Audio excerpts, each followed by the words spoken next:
The Los Angeles sun glinted off the glass towers like a spotlight on a stage, blinding me as I hurried down Wilshire Boulevard. My agent, Dallas, was waiting for me in the lobby of a sleek high-rise, where the marble floors felt too clean and the air too crisp, as if it were filtered to keep out people like me, people who didn't have it all together.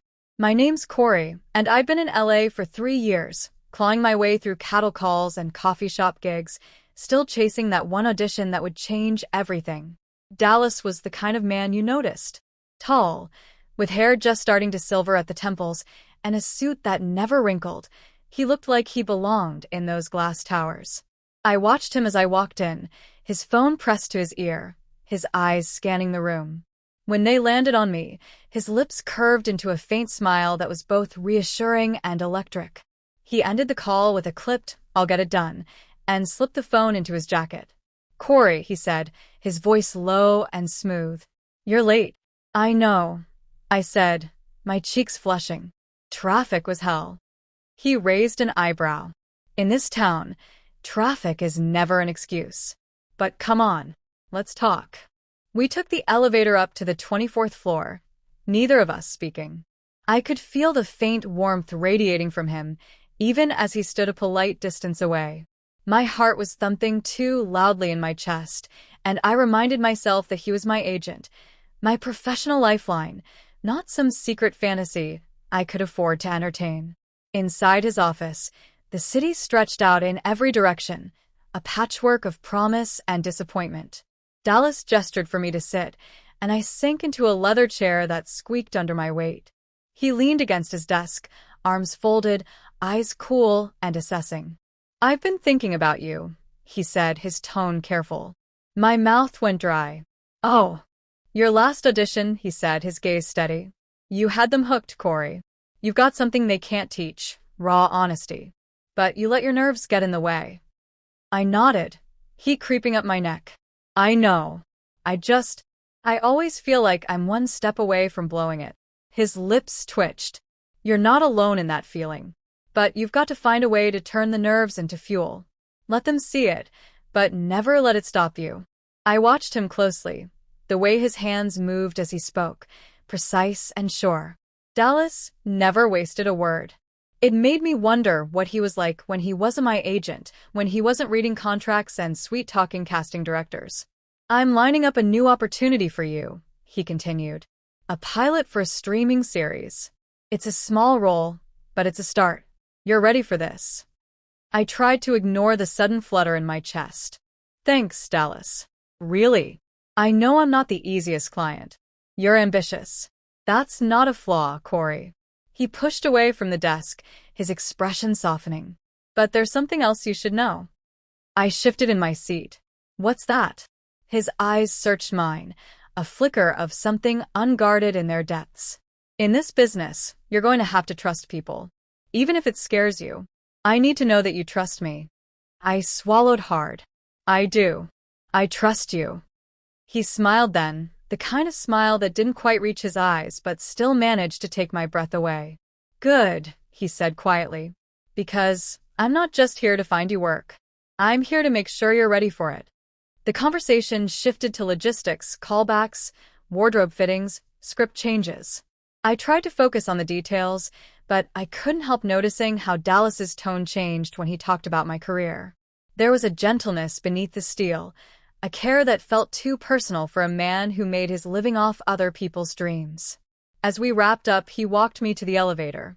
His hand brushed my shoulder, just a light touch, but it sent a jolt through me like a live wire. I told myself it was nothing, that he was just being supportive, but the way his eyes lingered on mine told me I was lying. "Don't forget what I said," he murmured as the door slid shut. "Trust me." The ride down was silent except for the soft whir of the cables. I pressed my back against the wall, my reflection staring back at me in the polished metal. My stomach was in knots, a jumble of excitement and confusion. I'd always known there was something about Dallas that went beyond professional interest, but I never dared to think it was mutual. I couldn't afford to. My career was fragile enough without complicating it with feelings I couldn't name. I stepped out onto the street, the sun blinding me again. My phone buzzed with a new audition notice, but I barely glanced at it. My mind was still upstairs, in that quiet office, replaying every glance, every unspoken word. As I walked to my car, I let myself wonder, just for a moment, what it would feel like if the lines between us weren't so clear. If the man who believed in me so fiercely by day could be something more by night. The thought made my pulse quicken, but I forced it away. I had an audition to prepare for, a dream to chase, and I couldn't afford to get lost in dreams of Dallas. Not yet. I didn't realize how much of my life had become about holding my breath until that night. After Dallas's office, I went straight home, the adrenaline still humming through me like an electric current. My small apartment was a tangle of script pages and coffee cups, a testament to my single-minded devotion to making it. I dropped my keys on the counter and stared at the mirror above the sink. My reflection looked back at me, tired but alive. Maybe for the first time in months, I felt like I was actually in the running. Dallas had given me the details for the pilot audition, a supporting role as a troubled brother in a gritty family drama. It wasn't the lead, but it was real, and it was mine to lose. I spent the rest of the night pacing the living room, reciting lines under my breath, tweaking the cadence of each word until it felt true. But every so often, my mind would drift back to Dallas, the quiet intensity in his gaze, the way he'd said, "Trust me," like a promise and a warning all at once. I wondered what he saw in me, why he was so invested. It wasn't just business. It couldn't be. A few days later, I met him at his office again, this time for a coaching session. Dallas had offered to help me prepare, just a few hours of running lines, tightening my delivery. I knew other agents didn't do that. I also knew I should probably be wary of the way I looked forward to those sessions, like they were more than just work. The conference room was empty when I arrived. I settled into a chair, script clutched in my sweaty hands. When Dallas walked in, he gave me a brief smile that felt like it was only for me. "You're early," he said, pulling out a chair across from me. "I didn't want to waste any time," I said, my voice steadier than I felt. He leaned back in his chair, arms folded across his chest. "Good. Let's see what you've got." We started reading through the scene. My character was supposed to be on the edge, angry, vulnerable, a mess of contradictions. At first, I stumbled over the words, too conscious of the way Dallas's eyes tracked every flicker of emotion on my face. But he didn't interrupt. He waited until I'd finished before speaking. "You're close," he said finally, "but you're holding back. Let it break through, Corey. Don't be afraid to be messy." I took a breath and tried again, pushing the emotion closer to the surface. This time, when I read the final line, "I don't know how to make it stop," my voice cracked, and I saw Dallas's jaw tighten. "That's it," he said softly. "That's what I've been waiting for." We ran the scene a few more times, each repetition peeling away another layer. By the end, I was raw, my heart pounding in my chest like I'd just run a mile. Dallas watched me carefully, his expression unreadable. When we took a break, he leaned forward, his elbows on the table. "You're good, Corey. Better than you think." "I'm trying," I said, my voice low. I want to make you proud." His eyes softened. "You already have. But this industry doesn't care about that. You have to be relentless, even when it feels like the world's telling you no." "I know," I said, though I wasn't sure I really did. Dallas reached out then, his hand brushing mine in a gesture that was fleeting but impossibly intimate. "I wouldn't put this time into you if I didn't think you were worth it." The words landed somewhere deep inside me, sending a shiver down my spine. I knew I should pull away, keep things strictly professional. But the warmth of his fingers against mine was an anchor, and for a moment, I let myself hold on. We finished the session late in the evening, the city lights flickering outside the window like a promise. Dallas walked me to the elevator again, his hand resting on the small of my back. It was a small thing, a casual touch that shouldn't have meant anything. But it did. "Remember," he said, his voice low and close to my ear, "don't let anyone see you doubt yourself. You're here because you belong here." The elevator doors opened, and I stepped inside, my heart hammering in my chest. As they closed between us, I caught one last glimpse of him, standing tall and composed, but with a softness in his eyes that I was starting to crave. Back in my apartment, I couldn't shake the feeling of his hand on my back. I lay awake for hours, staring at the ceiling, replaying every word, every glance. I told myself it was foolish, that I was reading too much into small gestures. But the truth was, I'd never had someone believe in me like this. Not just as an actor, but as something more, someone worth fighting for. The next morning, I threw myself into the audition prep with everything I had. I went for a run before dawn, letting the cool air sharpen my focus. I read the scene 100 times until I could feel it in my bones. But no matter how hard I tried to stay in the moment, Dallas's voice was always there, whispering in the back of my mind. Trust me. When I finally walked into the audition room, I felt different, more alive, more sure of myself. I took a breath, let the world fall away, and let the character pour out of me. Every emotion was real, every pause deliberate. When I finished, the casting director looked up from his notes with something like surprise. "Thank you, Corey," he said, his voice warm. That was powerful. I walked out of the room on shaking legs, but with a sense of triumph thrumming in my veins. I called Dallas as soon as I reached the sidewalk. "How'd it go?" he asked, his tone calm, but I could hear the curiosity there. I think I nailed it," I said, a smile breaking over my face. "That's what I wanted to hear," he said. "I knew you could do it." I wanted to tell him how much his faith in me meant, how it was the only thing that had kept me from falling apart. But instead, I just said, "Thanks, Dallas. For everything." His laugh was soft, almost tender. "You don't have to thank me, Corey. This is what I'm here for." I hung up feeling lighter, like I'd finally found my footing. But as I walked back to my car, the memory of his touch and the heat in his eyes made my pulse quicken. I knew I was playing with fire, but I couldn't help it. With Dallas, the lines were blurring, and I wasn't sure I wanted to pull them back into focus. I was starting to realize that by day, he was my agent, my champion. But by night, I wanted him to be so much more. The day of the callback audition arrived with a nervous edge that I couldn't shake. I woke before dawn, heart pounding as if my body already knew what was at stake.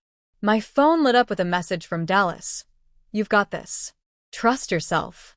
3 words that steadied my breath and made my chest tighten with something dangerously close to longing.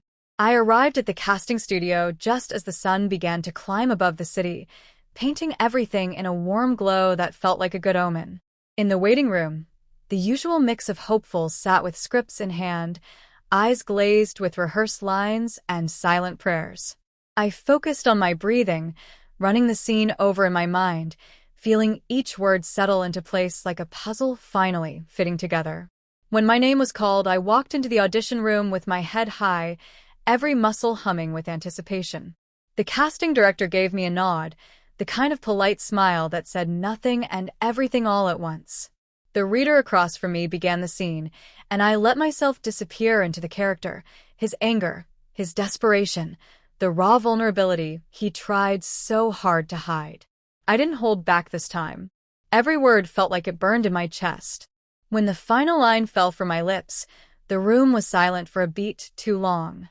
The casting director leaned back in his chair, a slow smile spreading across his face. "Thank you, Corey," he said quietly. That was exactly what we needed. I left the studio buzzing with a mix of relief and disbelief, my hands shaking as I pushed the door open and stepped back into the real world. My phone was already in my hand before I'd even reached the street. I called Dallas, my voice breathless. It went really well," I said, the words tumbling out like a confession. "I'm not surprised," he said, his tone calm but warm. "You're good, Corey. I've always known that." His praise sent a shiver down my spine, and I realized how much I needed to hear it, not just from him as my agent, but from him as the man who saw me, really saw me, in a way no one else had. "Can you meet me later?" he asked, his voice dropping just enough to send my thoughts racing. "I'd like to hear how you feel about it all." "In person?" "Yeah," I said, my voice catching in my throat. I'd like that. We agreed to meet at a quiet cafe in West Hollywood, a place far enough off the beaten path that it felt like our own little world. When I arrived, Dallas was already there, his suit jacket draped over the back of his chair, sleeves rolled up as if he'd been waiting for me and couldn't bear to sit still.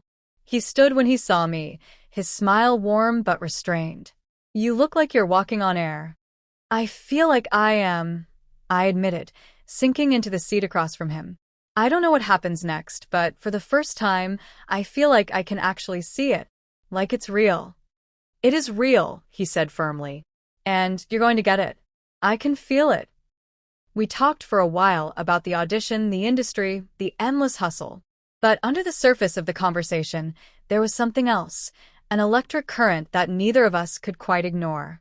Dallas's eyes never strayed far from mine, and I found myself leaning forward without even realizing it, drawn in by the quiet intensity of his gaze. After a while, he reached across the table, his hand brushing against mine. It was a small gesture, but it felt like a door swinging open, an unspoken acknowledgement of the tension that had been building between us since that first meeting. "Corey," he said, his voice low, "I need you to know something. It's not part of the job. I'm your agent, yes. But when I'm here, like this, it's because I want to be." I swallowed hard, the words catching in my throat. I've been trying to pretend it was just me, that I was imagining it. But I can't, Dallas. Not anymore. His hand tightened around mine, his thumb brushing slow circles against my skin. "Good," he murmured, "because I don't want you to pretend." For a moment, the world seemed to fall away, leaving just the two of us in the soft light of the cafe. I felt every beat of my heart, every breath that caught in my throat. And when Dallas leaned in, his lips hovering just a breath away from mine, I didn't move. I didn't dare. But he pulled back at the last second, his eyes searching mine. "Not here," he said, his voice rough. "Come with me." We left the cafe together, the sun dipping low in the sky as we walked down the quiet side street. My pulse pounded in my ears, every step pulling me closer to something I'd wanted for so long it almost felt like a dream. Dallas led me to his car, his hand on the small of my back again, and I let myself lean into it, let myself believe that maybe, just maybe, this was the beginning of something real. He didn't speak as he drove, his hand resting on the gearshift between us, close enough that I could feel the heat of him. I stared out the window, the city blurring past, and tried to calm the wild rush of thoughts in my head. When we pulled up to his building, he cut the engine and turned to me, his expression serious but open. "Are you sure about this?" he asked quietly. "Because once we cross this line, there's no going back." "I've never been more sure," I said, my voice steady even as my hands trembled. He smiled then, slow and genuine, and for the first time, I let myself believe that this wasn't just about the job or the chase or the dream. It was about us, about the way he looked at me like I was more than just another actor in his stable of clients, more than just another name on a list. Dallas opened his door, and I followed him inside, my heart pounding, my breath coming fast. I didn't know what would happen next, but I knew I wanted it. All of it. For the first time in a long time, I wasn't afraid to want more. Dallas's apartment was a sleek, modern space, floor-to-ceiling windows offering a view of the city that made it feel like we were floating above it all. But I barely noticed the skyline. All I saw was him. He tossed his keys onto a side table and turned to me, his expression unreadable but his eyes bright with something that made my stomach twist. "Can I get you something to drink?" he asked, his voice a little rough. I shook my head. My heart was beating so hard it felt like it was going to tear through my chest. "No. I'm good." He nodded slowly and closed the distance between us. I could feel the tension in the air, crackling like a storm that had been building for months. When his hands finally found my shoulders, it felt like coming home. He paused there, his fingers brushing the collar of my jacket, his gaze searching mine. "Corey," he said, my name soft but urgent, "I don't want you to think this is something I've planned. It's been there since the beginning, but I've tried to ignore it."